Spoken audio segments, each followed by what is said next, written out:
Hello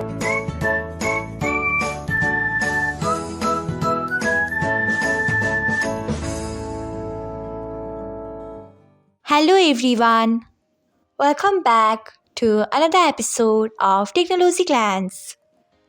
Today, in this video, I'm going to guide you through how you can enable Vibrate notifications on Signal.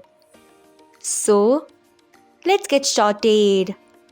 Firstly, open Signal app in your device. Then tap on three dots icon. Next, tap on Settings. After that, tap on Notifications. Next, you can see the option of Vibrate. Turn on it by tapping on it.